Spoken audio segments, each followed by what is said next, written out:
beautiful baby for me? Sure thing, Elsie. Let's go.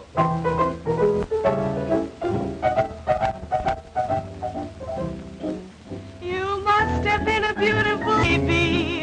Why, you must have been a wonderful child. When you were only starting to go to kindergarten, I'll bet you drove the little boys wild. And when it came to winning blue ribbons, you must have showed the other kids how. Why, I can see the judge's eyes as he handed you the prize. I bet you made the kiss bow, 'cause you must have been a beautiful baby. 'Cause baby, look at you now. Why, you must have been a beautiful baby. Why, you must have been a wonderful child.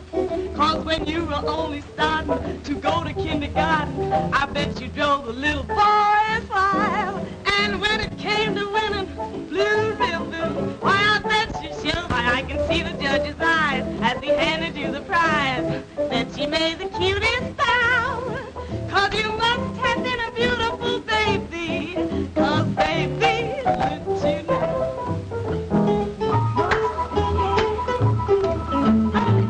Sing it, boy, sing it.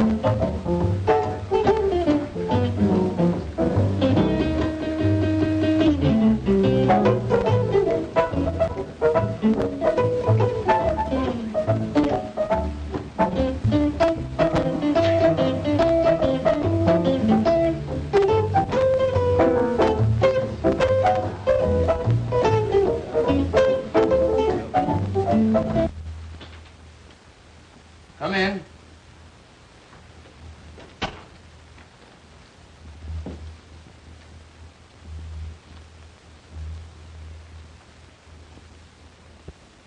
Hello, Elizabeth.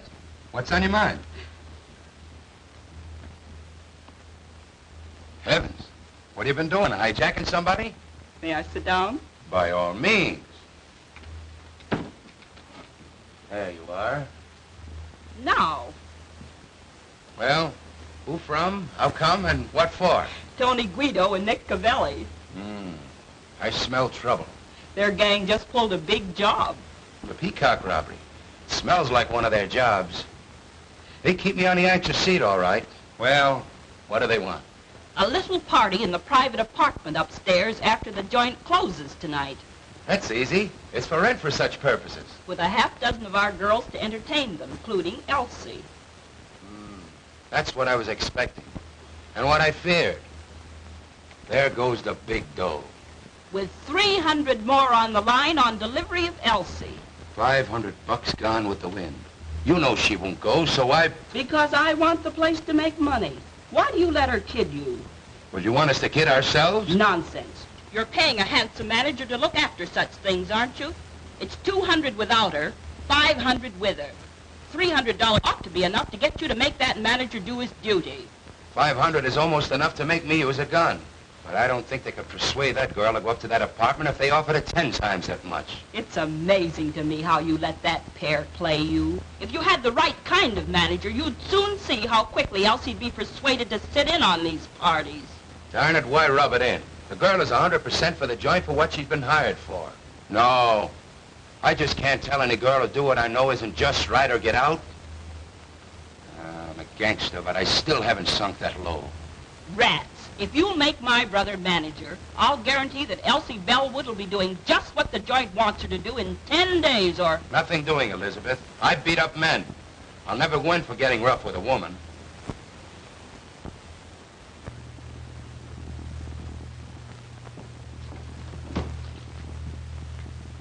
Oh, Mr. Farina. Yes? Step here a minute, please. Get a load of that specialty.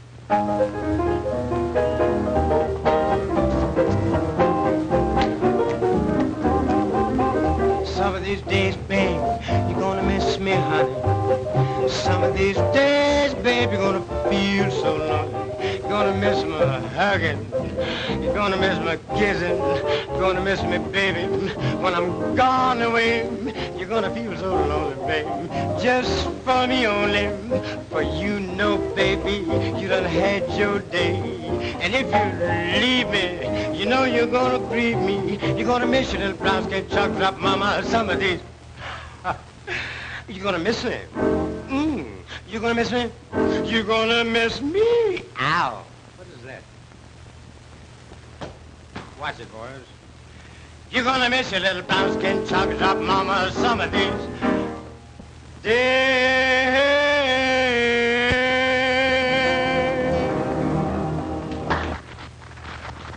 A manager should be able to entertain in case you come up short of an act some night.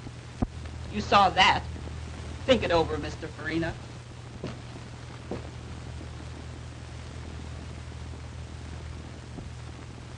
As I started to say, Elsie's a good performer, and they like her. What? She's too high hat. What do you mean, too high hat? Well, I mean that she should sit in on some of these parties. Many of our customers are always asking her to. You understand, eh, Hadnot? But is that just right? You know that not Elwood, she's a good performer. Pleases everybody with her singing and dancing. So don't you think that's quite enough? Of course, but the other girls go in for it, so why not her? That's her business. I hired her to do just what she's doing. If she wanted, I couldn't stop her. But if she doesn't... I understand all that. But if we could promise some of them a date with Elsie, say, many would be willing to spend more dough. As I said, that's up to Elsie. But you mustn't expect me to try to persuade her. And I hope, too, that the Poodle Dog Cafe hasn't sunk so low until a decent girl can't work here. Ah, don't be so arbitrary, Hadnot. Many of the people who come here call themselves slumming. And if they want to date up a few of the girls for a little party afterwards, it means more dough for the joint. You understand? Of course I do, Farina. And they do it right along. But you were speaking about Miss Bellwood. And I merely said that if she doesn't want to go out on any, I'm not going to argue and abuse her about it. Good evening, Mr. Grady. What's the matter? Oh, nothing much. I was just trying to show Hadnot that if Elsie would consent to sit in on some of these parties, it would help the business. Of course it would. What did Hadnot say about it? He said it was up to her. Well, he should make her. Who is she if she can't help us make more money? The other girls are always willing. That's what I try to show him. But all I could get is, it's up to her. I'll talk to Hadnot myself. Oh, Mr. Hadnot. Yes? Will you please step in here a moment? Of course.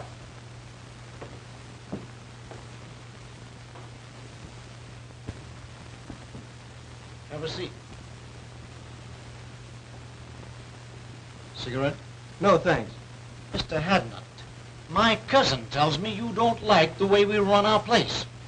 Hadnot don't think that we ought to try to persuade Elsie to go out on parties if she don't want it. I said that I wouldn't try to... Now, this Elsie girl, she's very attractive. Some of our customers will sit in a little party now and then. You understand, after the place closes. Now, we like to oblige our customers.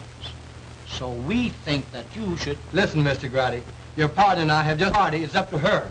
But I hired her to sing and dance here in the place, not to go out on private parties. Now, if you want to try to persuade her to, that's your business, but I won't. Oh, you won't, eh?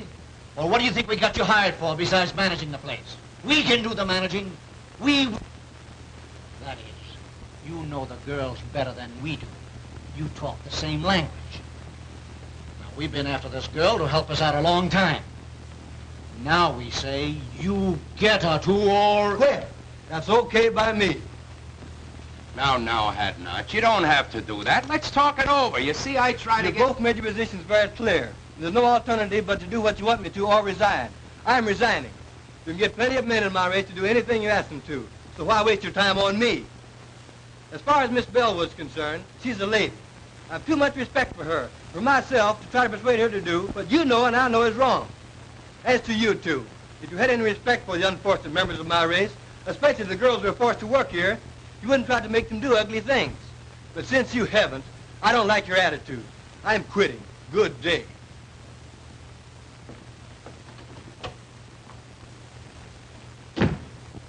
I was coming in to see Mr. Farina, and I couldn't help overhearing what was going on inside. What does he mean?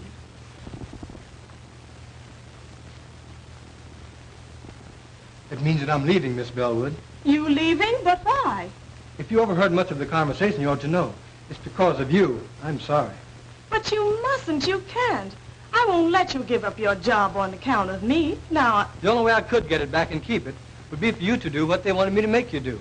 And if you did, I would hate both you and myself. oh, you're so fine and noble, and jobs are scarce. I could never feel comfortable or happy knowing that you gave up yours because you wanted me to stay decent. Why, Oh, let's not take it so seriously. I don't belong in that place anyhow. neither do I. If you just must quit, then I will too. You'll do nothing of the kind. There's nothing wrong with your job, and you don't have to change your ways just because some drunken, depraved customer wants to go flying around with you. Meantime, the customers like you, and you're making more money now than it is possible for you to make anywhere else. Forget about me and the chief job I had. But don't you understand that I understand all about what you want to say, but the fact is, I've been appointed to a job on the detective force. I was going to quit the first of the month anyhow.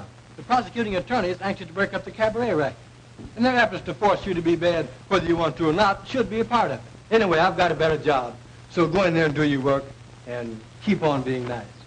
I like you that way.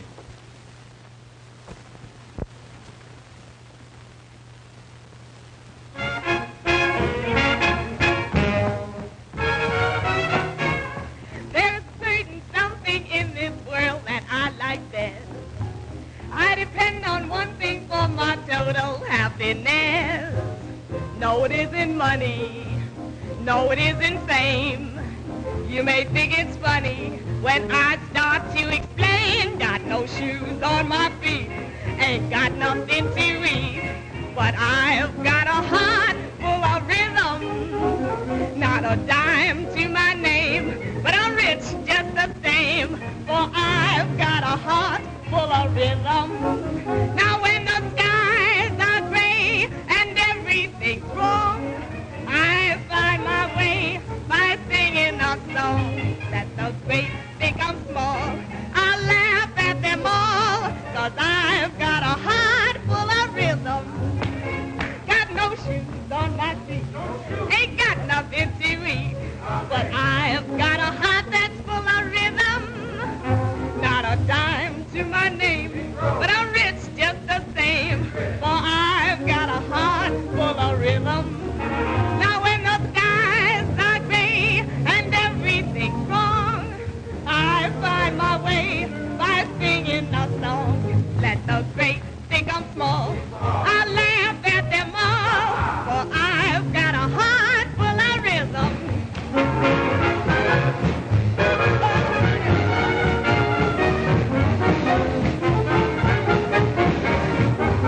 Now let the great think I'm small, I laugh at them all,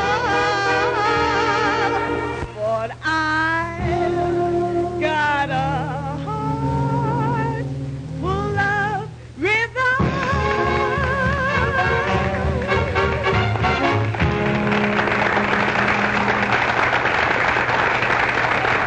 Be very happy when I think of you being without your job on account of me. Tell you, Elsie, if I may call you that. You may, of course. Thanks. That makes it easier. Getting back to what we were talking about, I was trying to tell you that I didn't care. You see, I've been studying for detective work for 2 years. It comes under civil service. I took the examination. Thing is all right. I don't have to worry about a job for me any longer. With a better job, I can do more good. Naturally, I'm glad that I can now be more independent and stand up when the occasion rises for decent girls like you. I sure like you for that, and I shall always respect you. I hated to think that you had to suffer any inconvenience or embarrassment on my account. However, I like to think that the Negro race have such a terrible time. If we had a few more girls like you, maybe it wouldn't be as hard as it seems. By the way, did you happen to notice anyone hanging around to take my place? Yes, those Landry boys. Incidentally, distant relatives of mine. They're made to order for dirty work. They'd hardly stop at murder. So, I may have to quit after all. No, the customers like you too well. Just you stand pat, and they'll soon quit trying to persuade you. I hope you're right. It was bad enough for the help while you were there. But with those, outfit like my relatives in charge? Well, I shudder when I think what those poor girls will have to put up with now. Oh, you don't need to. I'm on the getting outside. I can be out in a jiffy and upstairs before you can get around on this side. I want to thank you for a fine evening. But if I find out that you're lying about that detective job, I'm going to make you let me do something that I never thought I'd ever do. Take care of a man.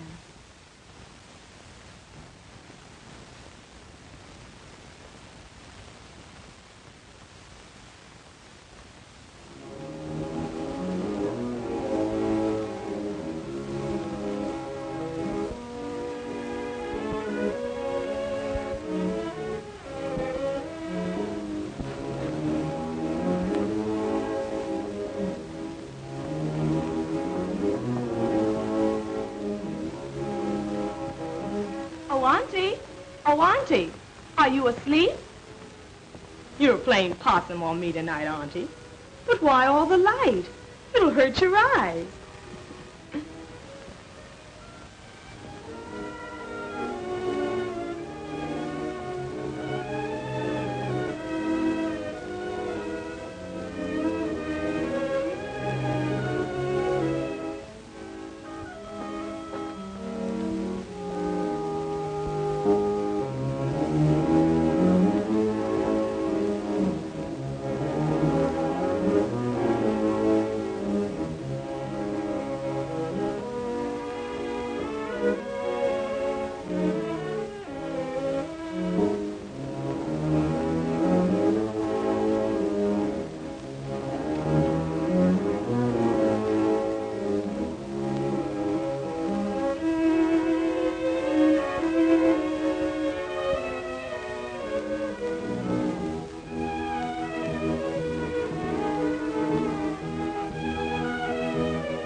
My man, I saw you give up your job tonight to defend a girl's honor. A girl almost a stranger to you. But she's a good girl, Benny. And you stood up for her and believed in her at the price of your job. That's what I call a man. You're all right, Mr. Hadnot. I'd like to see some other colored man give up his job on account of any girl. Why, he'd throw at anybody that would show him 50 cents. I'm sorry to say. And then take her back for him. Pretty rotten setup. But you're out of a job, Benny. You've got to live and get along until you find another one. Now, you may have this job that you mentioned, and you may have just said it to console me, but I'll find out. I've seen plenty of women taking care of men. Worthless, trifling, good-for-nothing men. And I've hated them for it. Isn't that funny? I want to take care of one now, too. You, Benny. But you're such a good man, Benny. But this is different. You've just got to be all right. I've just got to do this. I want to give you everything that I make and let you give me what you want me to have. Will you promise me you'll do this, dear? It'll make me so happy.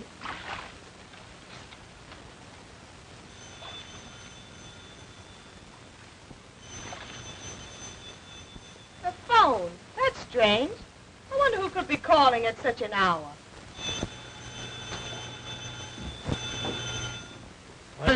What do you say we start the session with a little drink, yes? Okay by us, boss.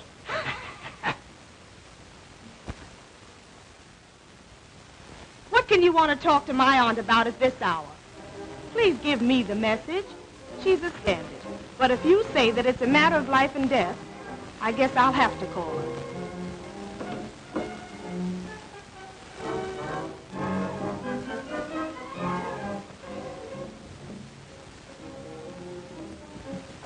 Oh, Auntie. Auntie, someone wants you over the phone. Do you hear me? Poor Auntie. You're tired. I just won't do it. Whoever it is has got to give me the message or wait until you wake up.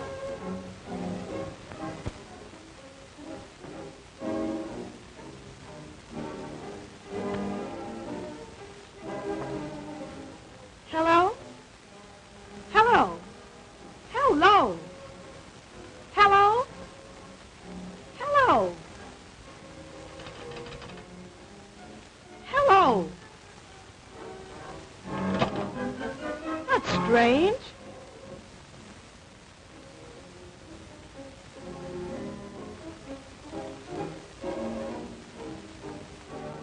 Oh, Auntie. Auntie, wake up. Please wake up.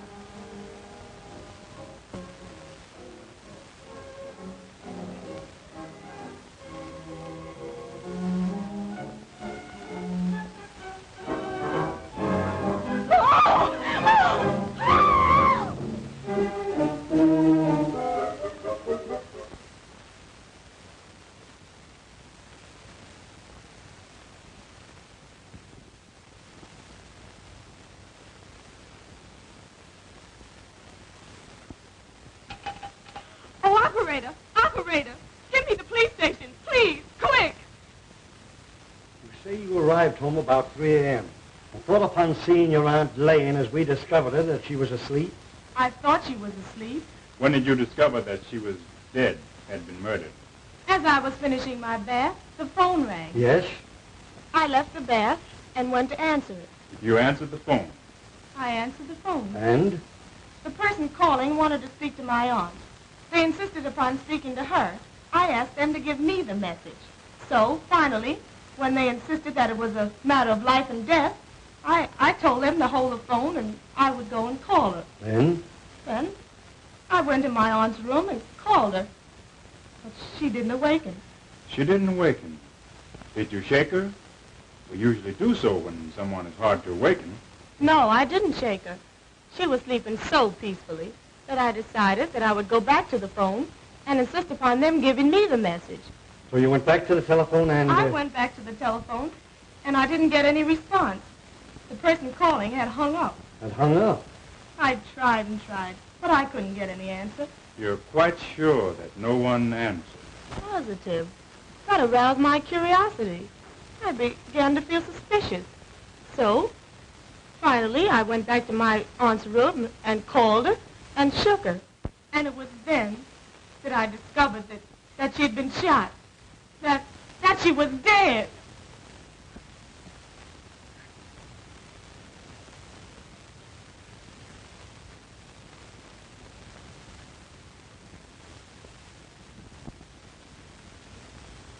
Well, what do you think of her story? Sounds truthful. It does, and it may be. But in cases like these, one can never tell. It always pays to reserve decision until you learn more. That's true. Who is the girl? Her name is Elsie Bellwood. Do you know her? In a general way. I've talked with her. She's considered a very good singer and dancer and works at the Poodle Cabaret. I see. Do you know anything about her reputation, her character? She's in the show business, you know. This case seems to offer something. It is unusual. For instance, someone calls over the telephone and insists upon talking to a woman you can see it who has been dead for hours. And times the call when he knew the girl would have returned from her work and at such a late hour. If the girl is innocent in this murder, then someone who called knew something about who did it, if they did not kill her themselves. Now, if the girl killed her aunt, she would have had to leave the cabaret. I guess, say, between 10:30 p.m. and midnight. Go home, shoot her aunt while she was asleep, go back to the cabaret, go on with her work, and then come back here in an hour and call the police station. It's too complicated for the arresting officers. There's only one thing to do. We'll have to take her downtown and hold her. I'm sorry. She seems like a very nice girl and truthful. But somebody killed that woman. Now, as the girl was the only one here, there's only one thing to do. Take her downtown and book her. Come on. Does this mean that I'm under arrest? I'm awful sorry, but you are. Oh. And it means that you're going to lock me up? Put me in jail? Yes, I'm awful sorry. I'm not blaming you. There's been a murder, and the law has got to find out who did it. Well, there's no one else to hold it this time but me. So... If you have an idea who did it... No, not the least. Not the least. Why, I can't imagine anyone wanting to kill my aunt. Poor Auntie.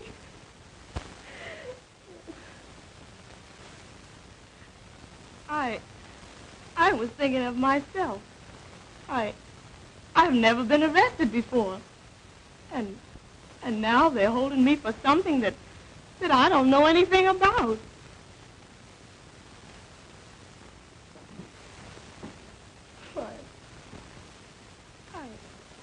I'm under arrest, and they're going to put me in jail.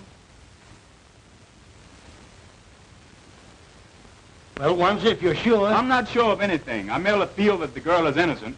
We should go easy on her until we get some more evidence. Well, I'll speak to the matron. But you understand, she cannot leave. But at least the room isn't a cell. Thank you.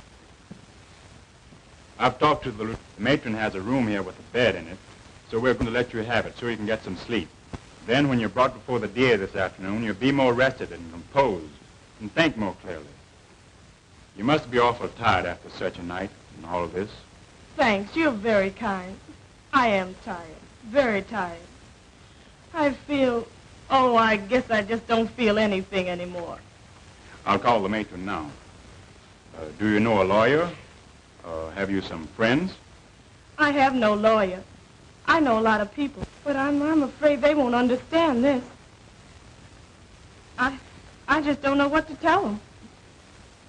Do you have a boyfriend? No, A pretty girl like you? You must have somebody you like or who likes. Oh, I didn't say that I didn't know anybody.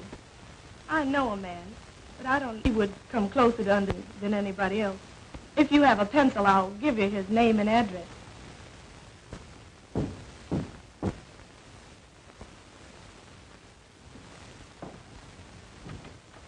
Hello, Wanzer. Hello, Edna. Come in.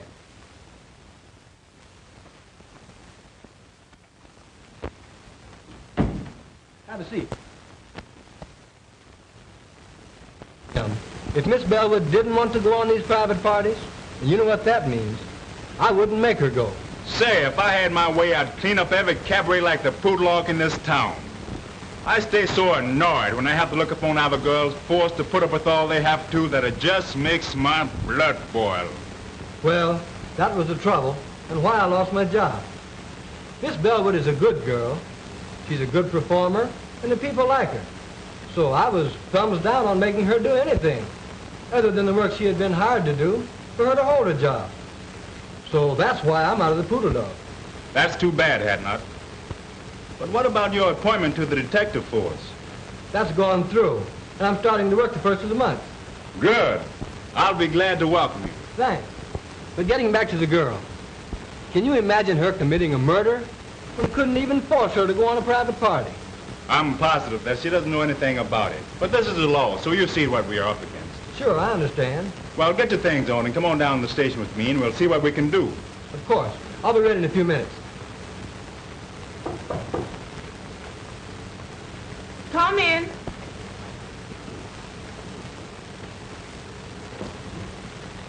Oh, Elsie. Benny, Can you imagine such a terrible happening? And to you. Mr. Wanzer brought me the news. I'm so sorry for you. Oh, yes. Mr. Wanzer has been very kind. Let me thank you again, Mr. Wanzer. I'm glad to have been of little help. I imagine you and the young lady would prefer to discuss this between yourselves. So you will please excuse me. Thanks. Now let's have a seat and you can tell me all about it.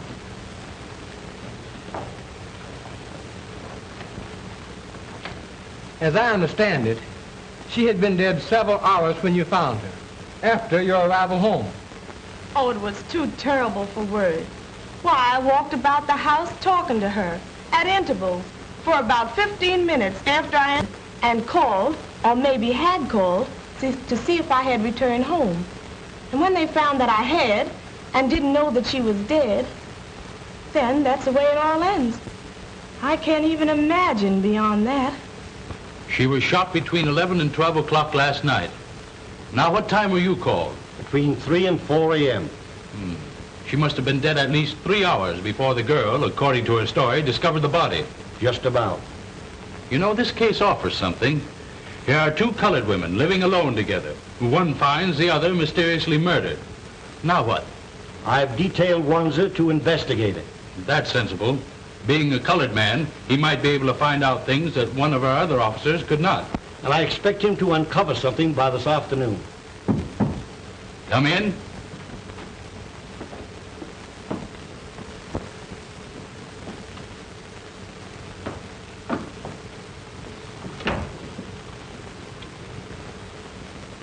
Now tell Mr. Eckert, the district attorney, how you're related to Miss Bellwood and what you know about her aunt. Well, I don't know that I ought to. Go ahead, sister. Tell them all about it. Well, all we know about the murder is what we read in the morning papers. Of course, we know, that is, we knew the victim, Josephine Hawkins. In fact, she was a cousin of ours. Oh, your cousin. So you were related. All right, go on. And this Miss Bellwood was her niece and lived with her. That we have already found out. Miss Bellwood told us that when we went to her house this morning. Of course, I merely mentioned the fact so that you'd understand. Now, what did this Mrs. Hawkins do? How did she live? You mean Miss Hawkins? She wasn't married, had never been married. Oh. No, she owned a beauty parlor that she ran downstairs in the same building. Have you any knowledge or idea how the expenses of the apartment were shared? No, I don't know. But I do remember once talking to her and of her saying that she had an awful lot of insurance for a woman, but that Elsie, her niece, had taken it out on her and was paying the premiums. So she was heavily insured, and her niece, whom we are holding here, paid the premiums, even had the insurance taken out. That's what she told me. Just when did she tell you that? Oh, 3 or 4 months ago, I'd say. That, of course, could be a motive for the murder. But we want to know more, Mrs. Green. The whole story. All you know.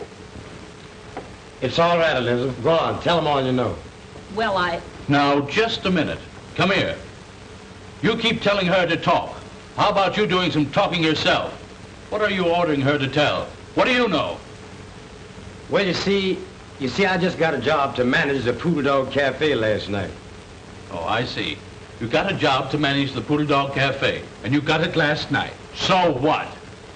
Yes, he must tell all he knows. A murder has been committed, and the law must find the guilty persons. So tell all you know, if anything, about it. Well, we don't know anything much, mister. But you said the murder was committed between 11 and 12 o'clock last night. We were at the Poodle Dog Cafe from 9 o'clock last night, waiting to see Mr. Farini and Mr. Garotti about this job. At around 11 o'clock, I...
Gee whiz, I wonder when are those guys going to get around to me.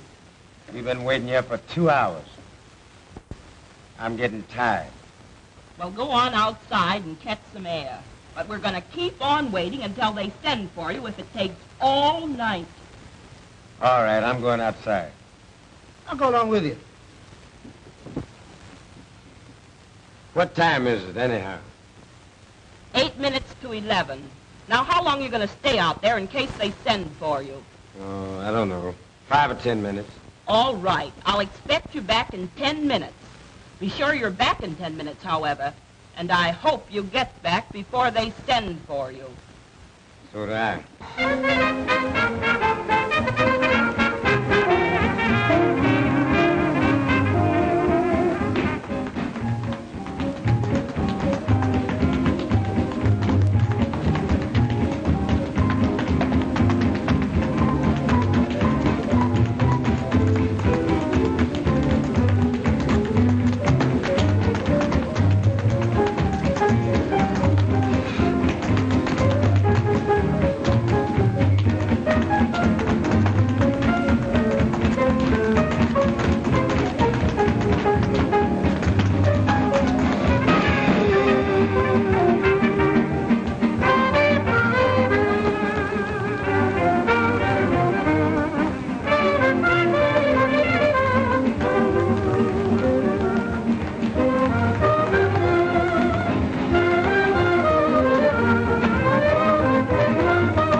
Glad to get out of that stuffy place. Cigarette? Yes.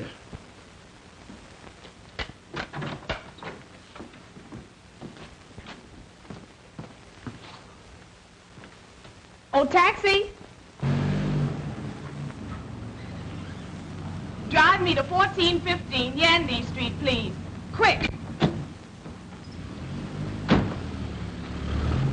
I sent my brother back inside and asked him to call me if I was sent for.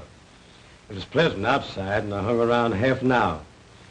It was perhaps 25 or 30 minutes later when...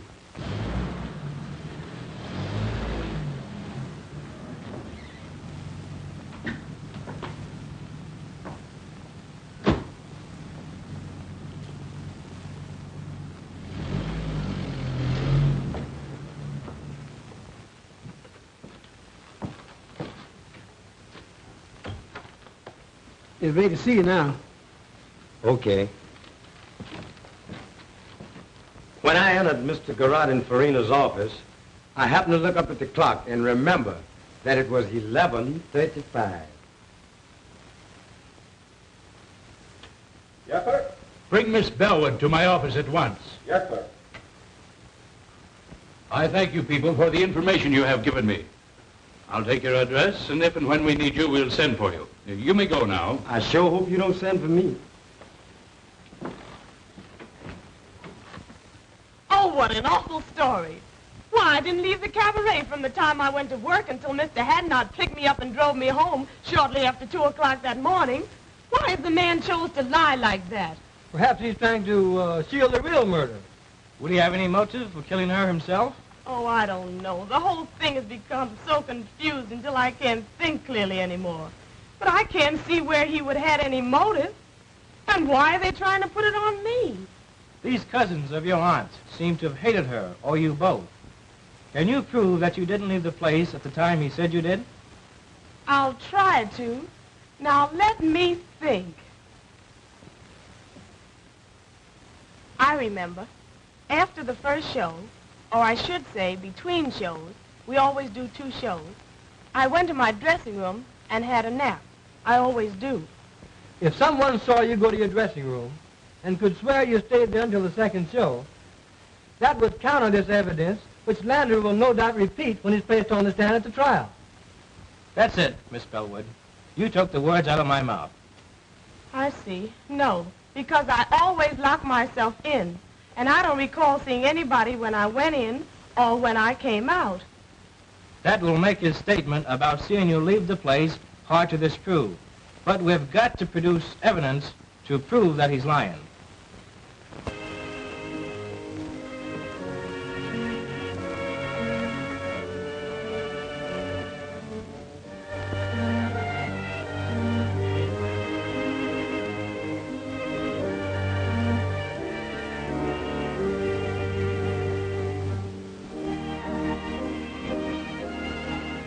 Darling. There's no use, Benny. Why give me false hope? Just leave me here to slowly succumb to this living death. I want to forget that I was ever born, and that I ever had any hope, and that I was ever a free person, once happy and hopeful. I can both understand and appreciate your hopelessness and despair, Elsie. But I want to tell you, dear, that I love you. Have loved you long before you even knew it. And that I've dedicated my life to righting this great wrong and setting you free. Since you didn't kill your auntie, somebody else did. So you see, I must ultimately succeed. And I will succeed. Oh, what you say sounds so beautiful, Benny. But I'm only a convict now. And I shall always be pointed out as a convict. You're a victim of circumstances, Elsie. You're not the first person to suffer this misfortune. When the guilty persons are brought to justice, you'll be a martyr. And no person can point a finger of guilt or scorn at you. I'm going to help you, dear. But you must help me to enable me to help you. Help you, Benny? How can I? Easily and simply. I believe Mrs. Green and her brothers either killed your aunt or hired somebody to do it. At least know who did. Either way, the truth is not before very long. Some Negro mixed up in this is going to talk. They always talk. And they can never keep a secret, especially one so important as a murder. Maybe. But why haven't they talked? They know... Don't you catch my point, dear? You had to be convicted first. They've kept so busy telling lies to put you here that they couldn't start talking up to now. But with you convicted and here in prison, they'll soon relax. They'll think they've been smart in putting you here and don't know enough to realize that you can be gotten out.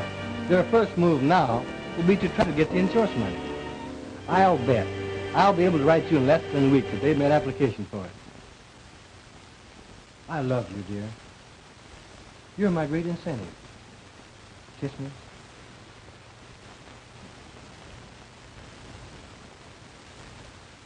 Oh, how are you, Mr. Wanson? Would you have a chair? Sit down here.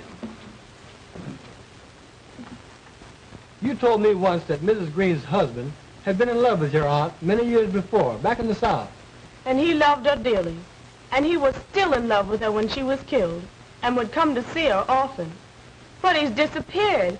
I haven't seen or heard of him since the night she was murdered. That's strange.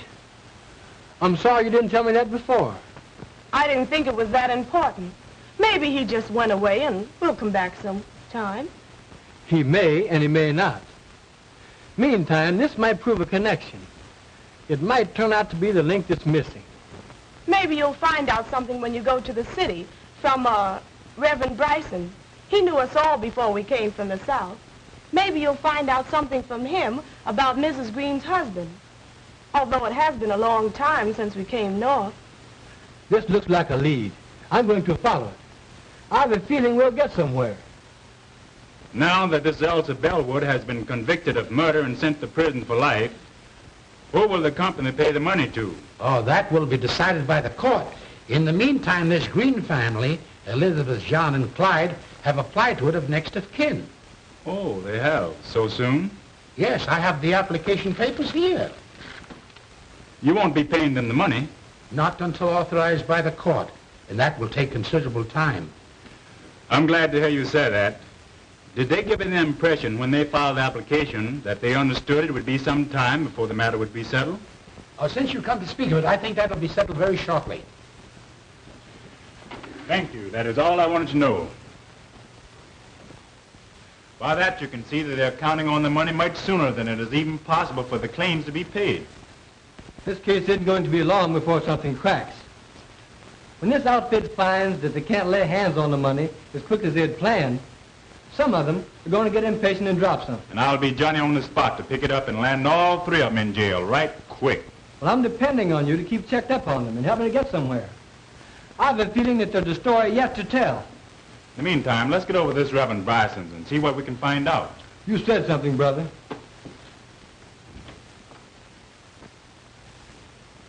Be seated, gentlemen.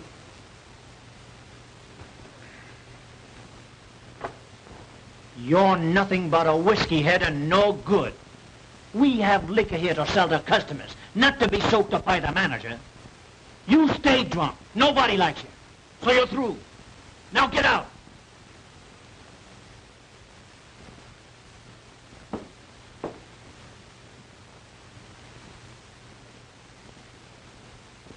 Yes, I know everybody that's involved in this unfortunate affair. I knew Josephine Hawkins when she was just a pretty young girl having beaus for the first time. I knew Elizabeth Landry when she pulled the trick on Ned Green that made them man and wife. She says that she's going to have a baby and that I'm his father. Are you? Maybe I am and maybe I ain't. You know I ain't the only one that's been running around with her. Well, that's the chance you take, young man. She has you charged with fatherhood. There's no alternative. What do you mean there's no alternative? Well, I mean that you must marry the girl. But I don't love her. Never did and never will. You know who my girl is. You know who I've been going around with. And I ain't afraid to tell you that I love Josephine Hawkins. She wouldn't come up with no tale like this. Why should she want me to marry her when she knows that I'm in love with her cousin? Well, that I don't know, young man. Now, you admit that you've been having clandestine affairs with that girl. She charges you with being the father of her unborn child. If you do not marry the girl, she'll have you arrested and put you in jail. You have a very good reputation, and you shouldn't permit either yourself or the girl to be scandalized. When you get ready for the ceremony, bring the girl here to me. Well, I married the couple, and 3 months later,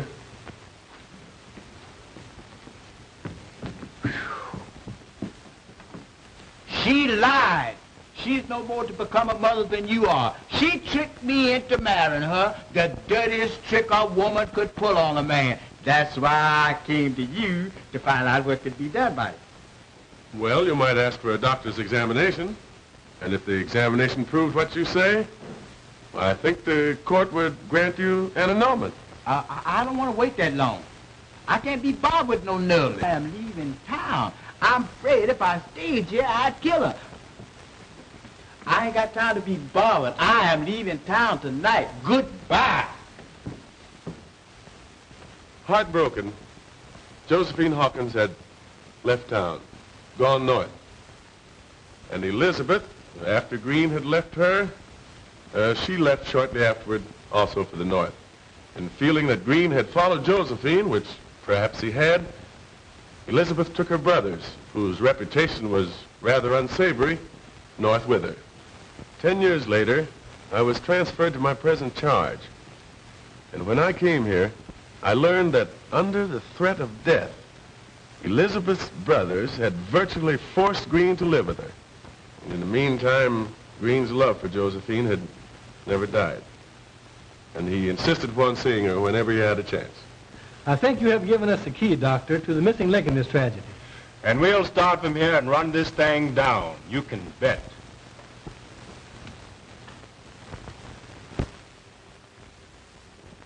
Here we are, broke, strapped. It may be months before we get this money, if at all, and you must keep pouring liquor down your dirty throat until the Italians get disgusted with you and kick you out. Oh, you make me sick. Well, what do you expect? You planned this whole thing. For 20 years, I've been a slave to your design. Ever since the time you tricked Ned Green into marrying you, everything has been subordinated to your convenience. The only way I've been able to keep up is to keep pouring a lot of rotten liquor in me. And I couldn't quit drinking. No, because I had that cheap job at the Poodle Dog Cafe. And just as soon as you get this money, I'll go out of your life forever. And you won't never need be bothered with me again. I'm sick and tired of the whole thing. And I'll be glad when it's through and all over with.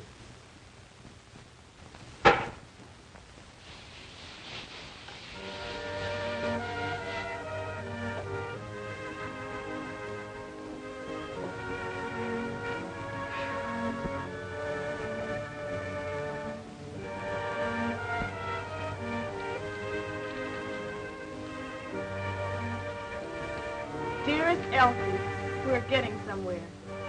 Very soon the case will be cracked wide open and you'll be free. In the meantime, now and always, dear one, that I love you. Love you. Benjamin.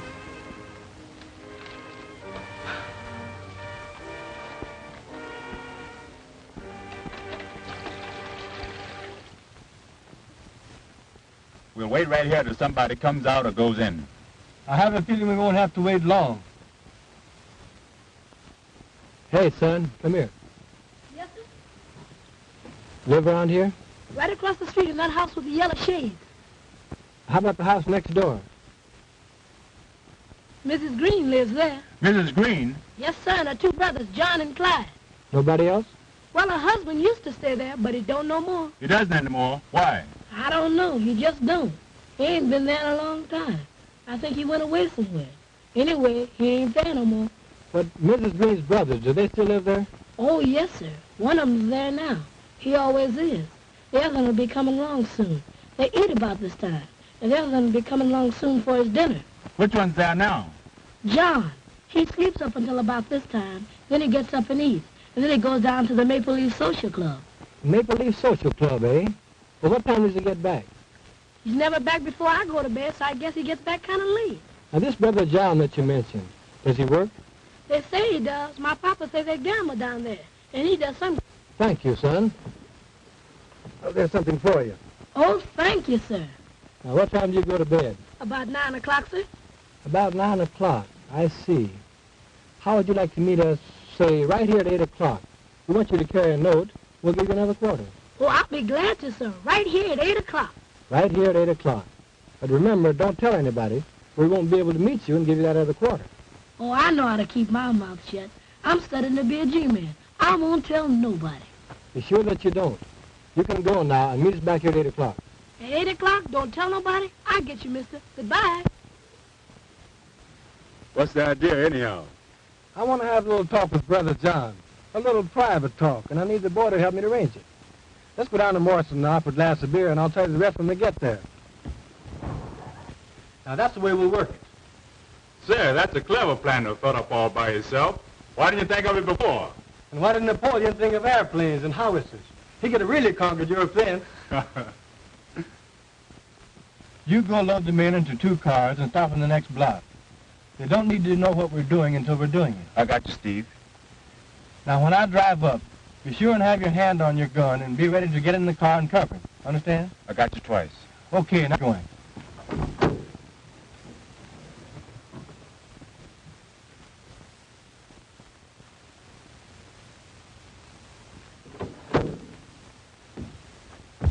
All right, mister. Here I am. So I see. Johnny on the spot. Always be on time and you'll get somewhere by the time you become a man. Yes, sir. Say, do you know where the Maple Leaf Club is? Sure. I want you to show me that. So you drive up to the next corner, and you turn right, and there you are. All right, here it goes.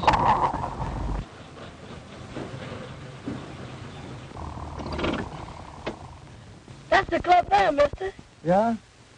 Well, go in there and see this man, John, and tell him that his brother wants to see him down there right away. You understand? Yes, sir. When you bring him here, I'll give you the other quarter. Now, when he's sitting here by me, you come around on this side of the car, and I'll slip it to you easy like. Yes, sir. Now, if you do just as I say and keep your mouth shut, it may be 2 quarters or half a dollar that I'll be giving you. Yes, sir. You can go now.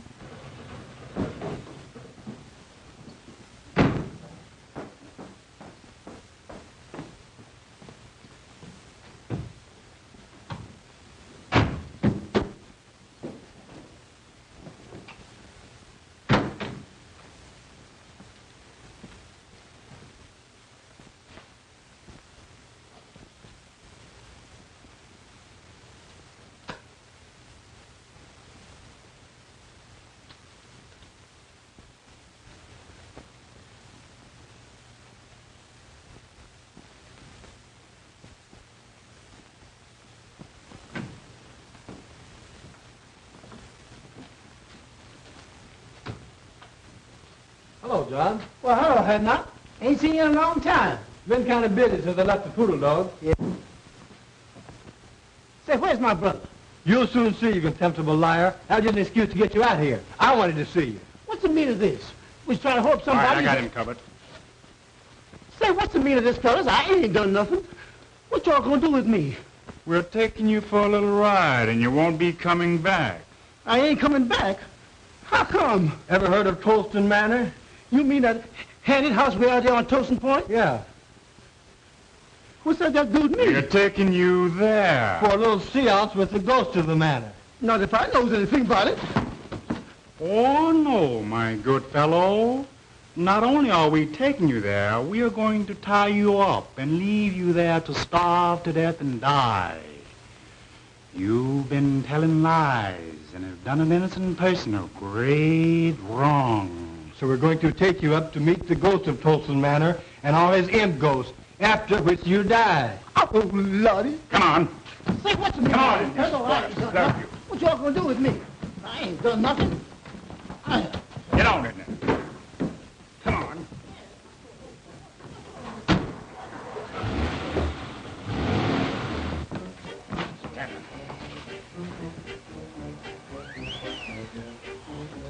All right, Walter. Make a light, please.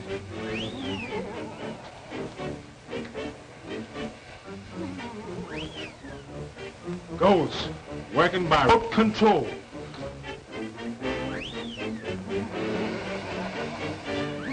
I hear that the only living things that visit here are huge buzzards with pink necks and white gills who fly down through the chimney and pick the bones of liars like John here, whose lips have caused great suffering. They tie them to that post over there. And when the buzzards fly down and devour our bodies, old Tolston turned their soul into imp ghosts. And every night at 12... Great goodness, it's midnight now. When that hand reaches 12, the ghost I've heard appear. At the stroke of 12, now watch.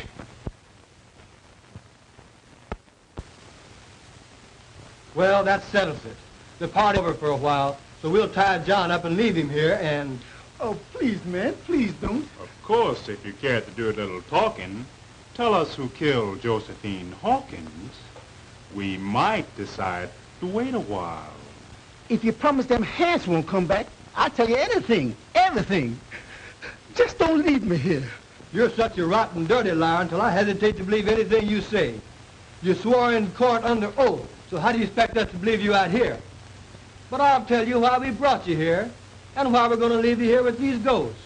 You killed Josephine Hawkins. I killed who? Josephine Hawkins! And you lied about Miss Bellwood when you swore she left the cabaret and went home and shot her aunt. I didn't. What do you mean? I means I didn't lie about Miss Bellwood. So did my brother. But I didn't kill her aunt. Neither did my brother. I don't believe you. But we're going to tie you up and leave you here for the dirty lies you told on that poor innocent girl. We didn't kill her. I swears we didn't. But we did lie about seeing Miss Bellwood. And if you won't leave me here, I'll tell you all about it. Well, what do you think about it? Oh, I wouldn't believe this guy on a stack of Bibles. I don't see any use in wasting more time listening to this dirty liar. For if he'd lie enough to put an innocent girl into the penitentiary, we certainly can't afford to listen to him now. Please, man, won't you give me a chance? I didn't kill my cousin, but I did lie about it. I admit that, and if you promise you won't leave me here, I'll tell you all about how it was done. Shut up, you lying skunk. I don't heard you say. Wait a minute. After all, we can listen to his story, and if we still don't believe it, we can tie him up and leave him here. Oh, well, if you insist. All right, you rascal. But the moment I'm convinced that you're lying, we're going to tie you up and leave you here. I thank you, mister. I ain't gonna lie. You can keep me here until you prove everything I says. All right. We're going to listen to your story. But we warn you that the moment it begins to sound fishy, it ends. And right here you stay. I'm going to tell you the whole story. And ain't one word of it going to be a lie. All right.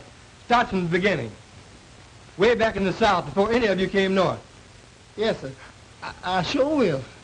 Well, it started like this. My sister Elizabeth took Ned Green into marrying her.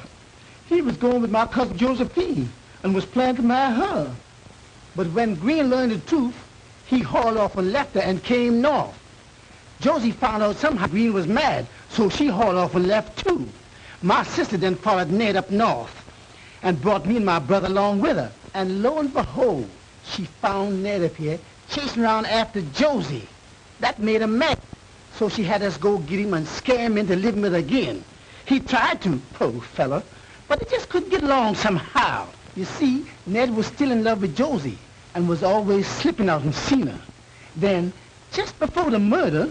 You've made a slave out of me all of my life. Why don't you let me be and give me a divorce so I can go and marry Josie? You know I love Josie and have loved her always. We would have been happy if it hadn't been for your lying lips. I'll not let you alone. And I dare you to try to get a divorce. If you even as much as start to try, I'll have my brothers break your ugly neck.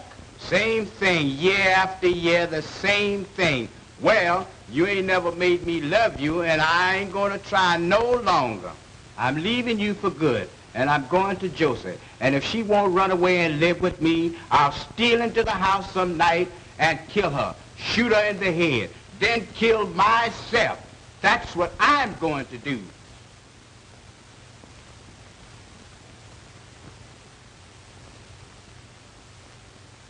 No dumb Negro like you ever had nerve enough to shoot anybody. And as for killing yourself, you make me laugh. But my sister was mistaken that time. For the very next night, that was the night of the murder, when we returned home from the cabaret where we testified we saw Elsie leave, then come back. We found a note.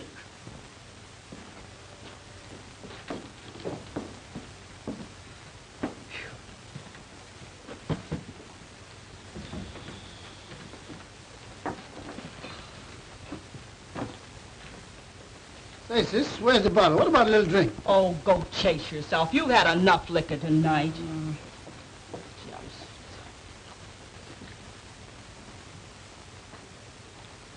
Say, what's this? There's a letter.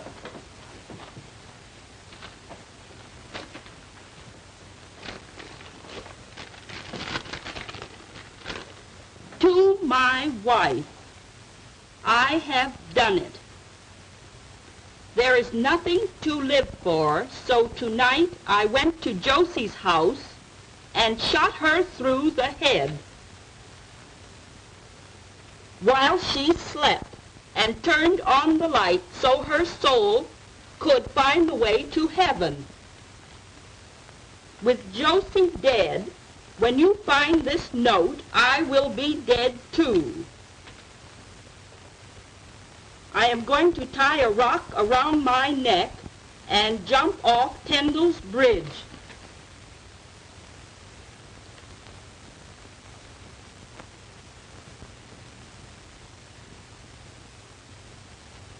If you care to bury me, you will find my body at the bottom of the river under the bridge. Unhappily, Ned. My sister then sat down and planned the rest. We knew exactly what time Elsie would come home. So she called up Cousin Josephine's house every 10 minutes, starting at 2 a.m. She finally got Elsie. She could tell then that the girl didn't know her aunt was dead when she said, I'll go and call her. And when she did, Lizzie hung up on her. She knew then that Elsie would find out that her aunt was dead, had been killed. Lizzie stayed up all night long, making up that lie about Miss Elsie leaving the cabaret and coming back, so as to make it look like Elsie did it. Then she rehearsed me and Clyde on how to tell it.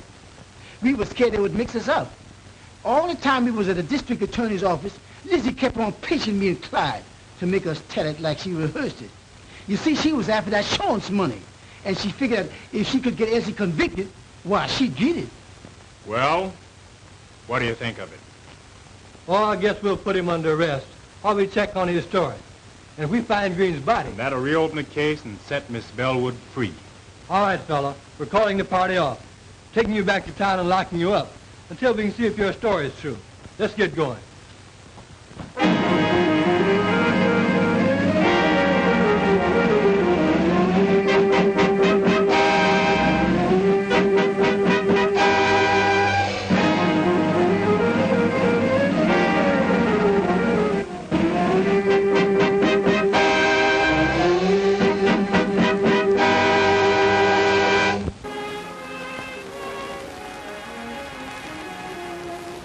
They're yours, dear. I'm giving them to you. Giving him to me? Now, what do you mean? Just what I say. They're yours, then, my darling husband. But Well, I'll explain.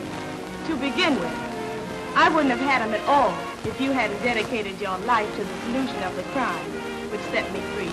And next, for some strange reason, when I thought that you had lost your job on my account, I developed a mania to give you my money, to take care of you if need be, until you got another job. Then suddenly, all I had been through began to happen. You saved me, you loved me, and you married me. And I love you. Now, after all this, if you want to make me happy, please take these checks, $15,000 worth, and do whatever you want to do with it. Will you promise me, dear? such a peculiar request, such a strange desire. But since you insist on making me a sort of guardian, I'll take the checks and establish a trust fund for our children, dear. Will that be all right?